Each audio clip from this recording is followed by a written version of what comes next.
से। बैठ, आराम से बैठ, बैठो बैठो बैठो बैठो। बस बैठ जाओ बैठ जाओ।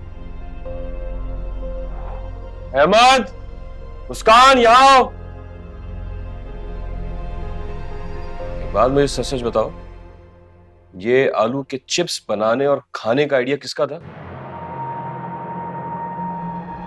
पापा वो जुगनू आया था ना, उसका दिल चाह रहा था। जी जी पापा, अहमद तो बिल्कुल ठीक कह रहा है। जुगनू ने कहा था कि उसका दिल कर रहा है फ्रेंच फ्राइज खाने को, फिर मैंने गुड्डी से कह दिया कि बना दो।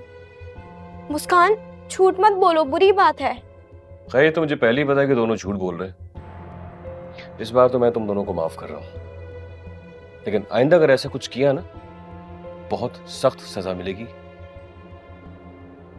गुड्डी भी बहन है तुम्हारी, कजन है, यानी शुक्र करो कि इसका पांव ज्यादा नहीं जला। ख्याल रखा करो इसका भी। जी पापा, आइंदा से ख्याल रखेंगे। औरंगजेब, क्या हो गया आपको? अरे बच्चे हैं और हमारे लिए तो ये तीनों बराबर हैं। ये सब क्या हो रहा है शाजिया? इन दोनों ने गुड्डी का पांव जला दिया और तुम इन्हें बच्चा बच्चा कहकर इन्हें और शय दे रही हो। मेरी बात याद रखना कि अगर तुमने अभी से इन पर ध्यान न दिया ना, तो आगे चलकर परेशानियां देखोगी। बच्चे हैं, बस यही सोचकर कह दिया आपसे।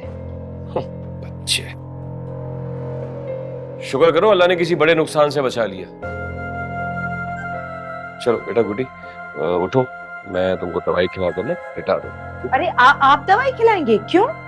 मैं गुड्डी को दूध के गिलास के साथ दवाई दूंगी। आ जाओ, शाबाश। हाँ, बस रहने ही दो तुम, कर लूंगा मैं इसे। उठो बेटा, उठो, आओ, आराम से। चलो, शाबाश शाबाश, आराम से। टेबल से बचा के पैर है, लगना चाहिए आराम से। चलो आज, चलो चलो। अरे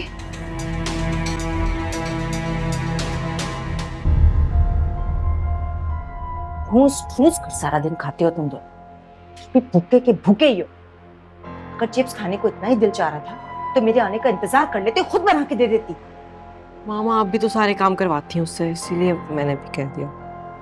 अरे खाना बनाना नहीं आता है इसको।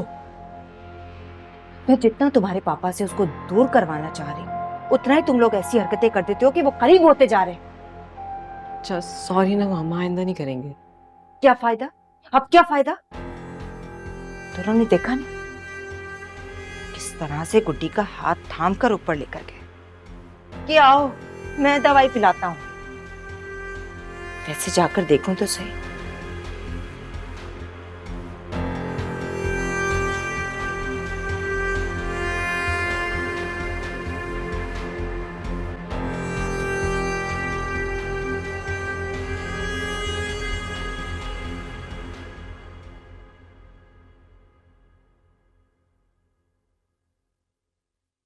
ये क्या मम्मा, आप इतनी जल्दी आ गई?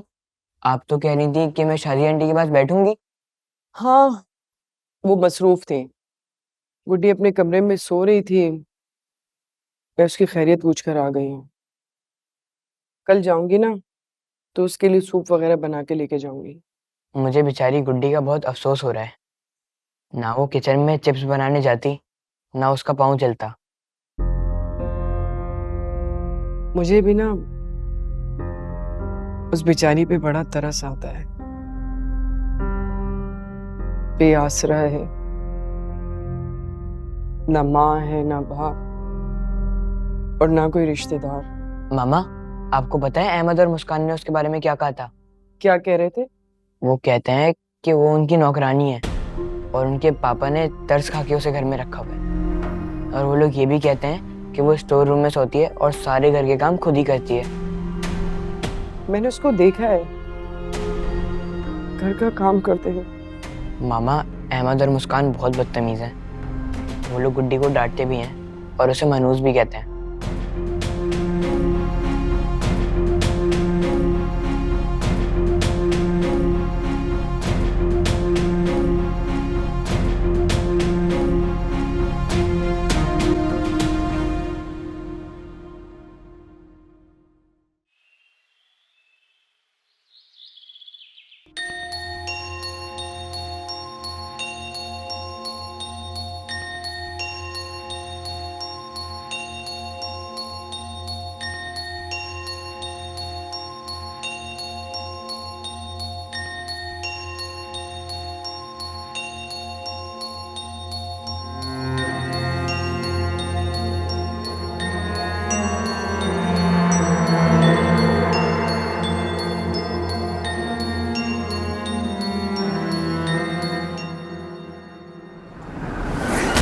बोलो।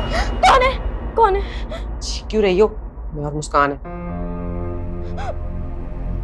अहमद भाई, मेरे पाँव में पहले ही इतना दर्द हो रहा है, अब और भी ज्यादा तकलीफ हो रही है। अब बताओ क्या कह रही थी पापा को? मुस्कान झूठ नहीं बोलते अच्छे बच्चे, बुरी बात होती है। आई बड़ी सच बोलने वाली। मेरे मामा बाबा ने मुझे सच बोलना सिखाया है। अच्छा, फिर तो तुम्हें सच बोलने का इनाम मिलना चाहिए ना। वो देखो, वो क्या है? क्या? डर गई बेचारी। डर गई बेचारी। मजा आया? आपने फिर झूठ बोला अहमद भाई। हाँ, मैंने झूठ बोला क्योंकि तुम्हारी वजह से मेरी मामा ने मुझे बिला वजह में डांटा। अगर आइंदा मेरी शिकायत लगाने की कोशिश भी की ना तो छोड़ूंगा नहीं मैं तुम्हें। मेरे पाँव में बहुत ज्यादा तकलीफ हो रही है। चाची जान से बोले मुझे मेडिसिन देने। क्यों? हमारी मामा कोई तुम्हारी नौकर है जो तुम्हें मेडिसिन देंगी? खानी है तो खुद जाके खा लो। मेडिसिन दे रहे हैं।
टूट गई।